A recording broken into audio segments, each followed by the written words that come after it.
ओझा, तांत्रिक, बाबा, पंडित अगर बुरी शक्तियों को एक बार कैद कर लेते हैं तो किसी गिलास में, किसी छोटे मटके में या फिर किसी हांडी में, ऐसी चीज़ों में कैद कर कर कहीं छोड़ ही आते हैं। कुछ तांत्रिक, अघोरी बाबा ऐसे होते हैं जो इन सब चीज़ों को कैद करके पकड़ कर अपने साथ ले जाते हैं और इनसे काम करवाते हैं। ये ज़्यादातर अघोरी और तांत्रिक किया करते हैं। ये कहानी भी कुछ ऐसी ही है। एक लड़की को एक मटकी मिली हांडी, जो पुरानी चीज़ों को ढूंढा करती थी, रिसर्च किया करती थी। उसको एक ये हॉबी थी। इसकी हॉबी धीरे धीरे इतनी ज़्यादा बढ़ गई कि ये चीज़ों को ढूंढने के लिए अपने कई कई महीनों तक घर से बाहर रहा करती थी। दोस्तों, कहानी बेहद इंटरेस्टिंग होने वाली है, क्योंकि जिस आत्मा को न जाने कब से कैद कर कर रखा है, उसे इस प्रिया यानी कि गोलू, इसमें वीडियो में हम गोलू ही नाम यूज़ करेंगे, गोलू नाम की इस लड़की ने खोल दिया है, आज़ाद कर दिया है। अब गोलू के साथ क्या होगा और गोलू किस तरह इस चीज़ से बच पाएगी, क्योंकि आपको पता ही है हर चीज़ का एक तोड़ होता है। जैसे पहले बांधी गई थी वो मटकी में, उस तरह से दोबारा से बांधी जा सकती है। चलिए बढ़ते हैं कहानी की ओर। उससे पहले एक छोटा सा इंट्रो। नमस्कार दोस्तों, जय भोलेनाथ। कैसे हैं आप सभी लोग? मेरा नाम शंकर है। मैं कहानियाँ सुनाता हूँ, ऐसे किस्से कहानी आप सभी के लिए लेकर आता हूँ जो सच्ची घटना पर आधारित होते हैं। ये किस्से कहानियाँ मुझे आप सभी में से कुछ लोग सुनाते हैं, बताते हैं, समझाते हैं। साथ ही मेरे रिलेटिव, फ्रेंड्स और भी कई तरह की चीज़ें मेरे पास आती हैं और उन्हें मैं अपनी आवाज़ में डब कर कर आप सभी को सुनाता हूँ। आवाज़ अच्छी नहीं है, लेकिन तरीका देखो, क्या स्टोरी है वो देखो। सब्सक्राइब करना जरूर बनता है। नमस्कार, जय भोलेनाथ। मेरा नाम शंकर है। मैं कहानियाँ सुनाता हूँ, ऐसे किस्से कहानी आप सभी के लिए लेकर आता हूँ जो सच्ची घटना पर आधारित होते हैं। ये किस्से कहानियाँ मुझे मेरे फैमिली मेम्बर भेजते हैं। चलिए कहानी की ओर बढ़ते हैं और जानते हैं कि क्या हुआ गोलू के साथ। क्योंकि गोलू के साथ जो हुआ वो दिल दहला देने वाला था, इसलिए इतना जोर लगा के बोला है मैंने कि गोलू के साथ क्या हुआ।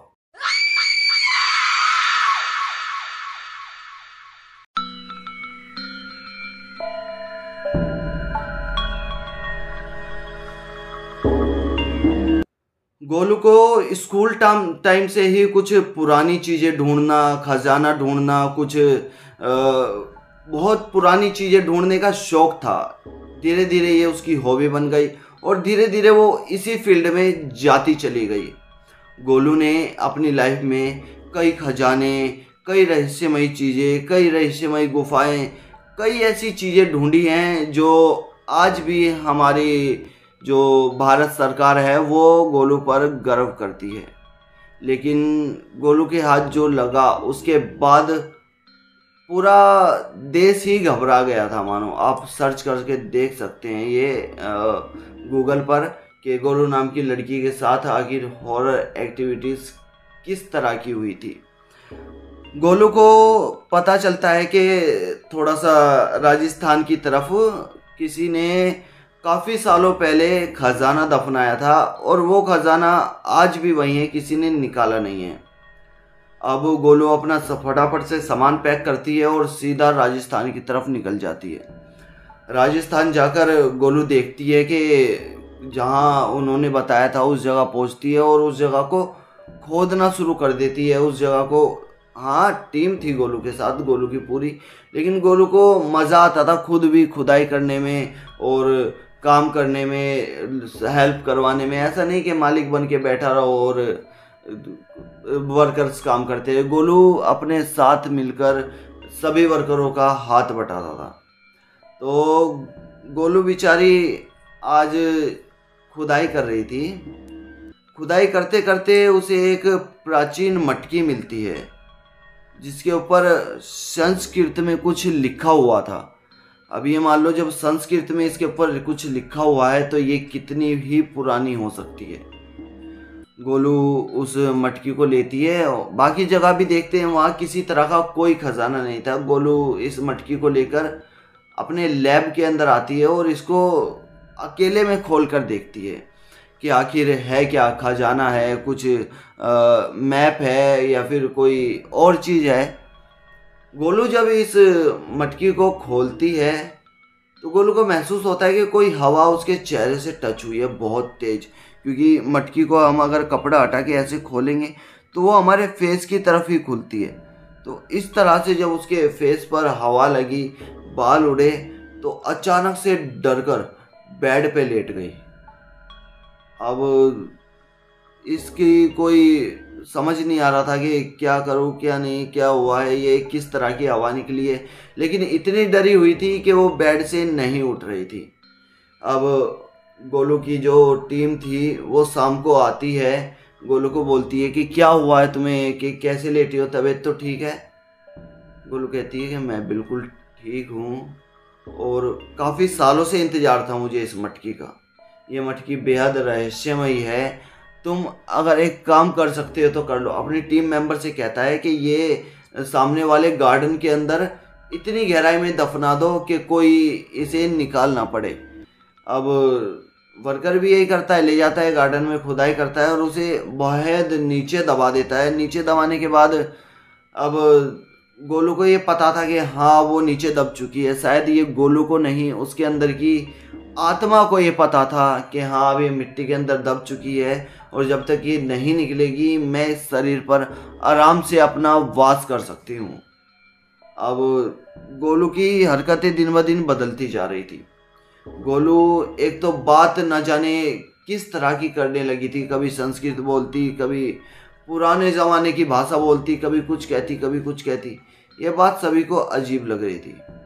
एक दिन अजीब तो तब हुआ जब घर के अंदर चिकन बना हुआ था। आप सभी को पता है कि चिकन कितना खाते हैं कितना नहीं खाते हैं।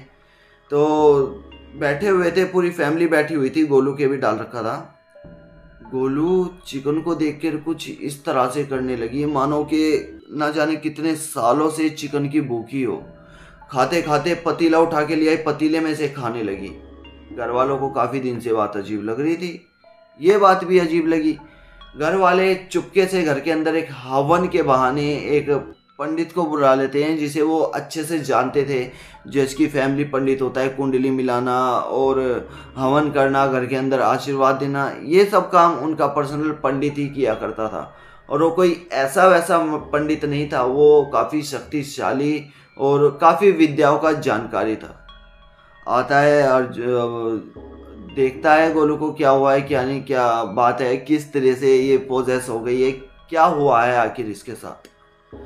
दोस्तों जब पंडित ने पता लगाया तो पता चला कि ये आत्मा इसका तब तक पीछा नहीं छोड़ेगी जब तक वो हांडी निकलकर गंगा जी में प्रवाहित ना हो जाए, क्योंकि उस जो मटकी है वो उस राख से बनाई गई है, जिस राख से जिसके अंदर इस जो आत्मा है उसके शरीर को आहुति दी गई थी। अब पंडित जी पूछते हैं कि वो मटकी कहाँ दफन है। वर्कर्स बताते हैं वहाँ दफन है। फटाफट से खोद ही रहे होते हैं मटकी को। इतने में ही गोलू गार्डन के अंदर आ जाती है। गार्डन के अंदर आके गोलू एक ही बात कहती है, क्या चाहते हो तुम सब, मैं तुम्हें मार दूं? सभी डर जाते हैं, शॉक्ड हो जाते हैं। अबे ये क्या हो गया, आज गोलू कैसी बातें कर रही है मारने झगड़ने की। गोलू काफ़ी अच्छी स्वीट थी। पंडित जी कुछ समय तक उसे रोकता है, हांडी निकलवाई जाती है, गंगा जी में प्रवाहित कर दी जाती है, जिसके बाद गोलू का साथ उस साए ने छोड़ा था। दोस्तों ये सब कहानियाँ होती हैं, हकीकत में रियल में एग्जिस्ट करती हैं ये सब चीज़ें हमारी इस धरती पर। आपको लगता है तो कमेंट सेक्शन में यस लिख देना, अगर नहीं लगता तो भैया नो लिख देना, लेकिन मजाक कभी मत उड़ाना, आपको पता है ना। नमस्कार, जय भोलेनाथ। आज की कहानी में इतना ही, मिलते हैं नेक्स्ट वीडियो में।